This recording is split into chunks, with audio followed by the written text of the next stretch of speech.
the Dallas Cowboys did something against the Raiders that honestly, we ain't seen this all year. I wanted to come in here and talk to y'all about something that I noticed, something that we all missed, something that I just can't wait to share with you. What's up, Cowboys? Welcome to the NFL Playbook Cowboys. If you're new here, don't forget to hit that subscribe button. This channel is all about breaking down everything you need to know about the America's team. Now, I know you're wondering, what do we miss? I saw Dak Prescott go out there, throw 4 touchdowns, 280 yards, look efficient, dominant, everything that we know he is. I saw Quinnen Williams go out there and show immediate impact, tackles for loss, 1.5 sacks in the first half. I think he hit the quarterback 5 or 6 times. Like, we saw that dominance. I saw George Pickens look like one of the best receivers in the NFL. I always say CeeDee Lamb is top 3 and he ain't 3. I hope you can do that math. Well, George Pickens looking like he top 3 and he ain't 3. So do we have the best 2 receivers in the NFL? I'm not going to go that far because I respect a lot of other receivers in the game. But what I will say is that Cowboys have the most dominant, dangerous duo.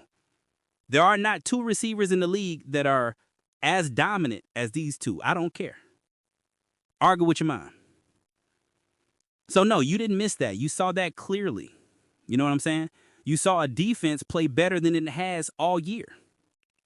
Way better than it has all year. Lowest point total I think we've given up all year against the Las Vegas Raiders, who was a team that, let's just be honest, the Raiders aren't a team that no one fears. Although they gave the Denver Broncos trouble a couple weeks ago, they'll go out there and play with the Chiefs tough.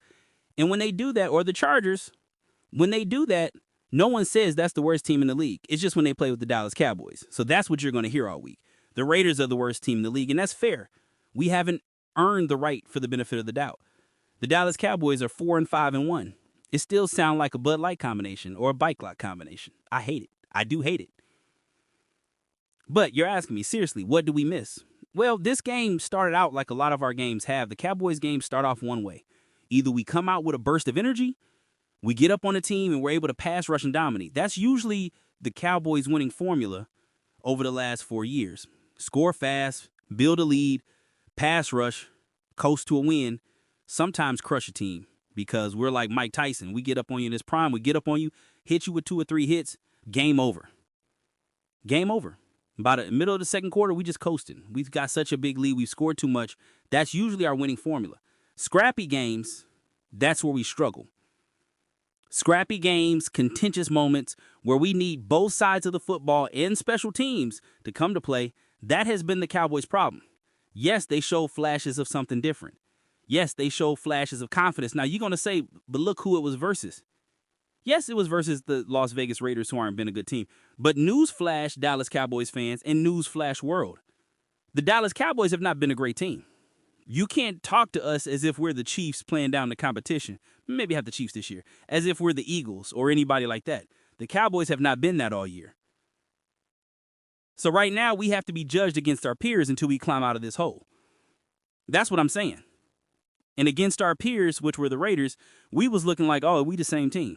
Like, that's where we was at. We had 3 wins, 2 3-win teams. That was us. I don't agree with it, but that was the facts.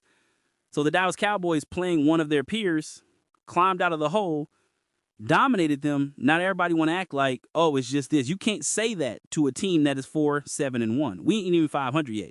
What does that mean? That means this was a very solid victory. And we did this. This is the thing. We held serve when the game could have got out of hand. Maxx Crosby gets a sack fumble, and they have the ball within the 20. And then our defense did something they haven't done all year. They held serve. They bowed their back.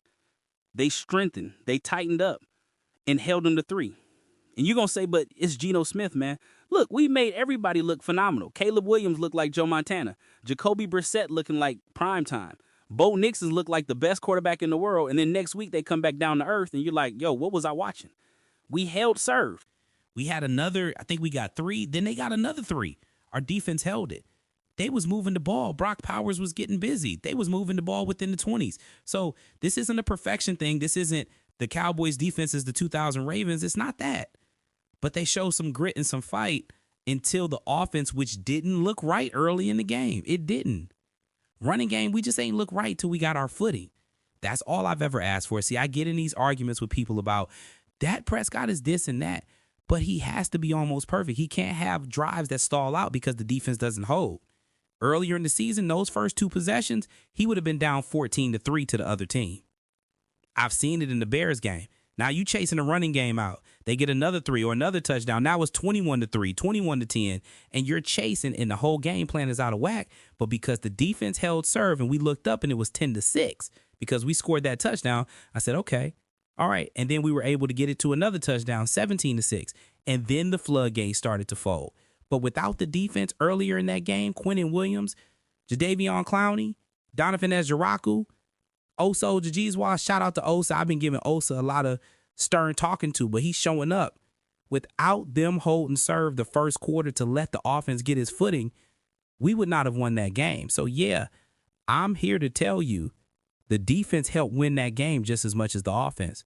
Because when the offense couldn't figure it out, before George Pickens started going nuts and CeeDee Lamb came to the party and Dak was getting busy and dicing them up and Javonte Williams was running everywhere and Malik Davis popped out and Ryan Flournoy caught a touchdown and like all of that stuff was because the defense held serve in the first quarter. That's the thing we haven't seen. Now, somebody in the comments tell me I'm wrong. Show me another game where the defense held serve. Maybe the first game versus the Eagles, but in the first game versus the Eagles, our offense was still trying to figure out a lot of things. We ain't know what Javonte Williams was quite yet. But yeah, man, I'm just excited about what I see and what I'm seeing. And the real test is coming. The real test is coming this week. We don't get a lot of time to sit around and think about it. We're about to play 10 games or 3 games in 10 days.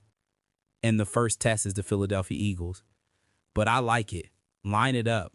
Dallas Cowboys versus Philadelphia Eagles is coming. But look, defense came to play. Quinnen Williams paid dividends immediately.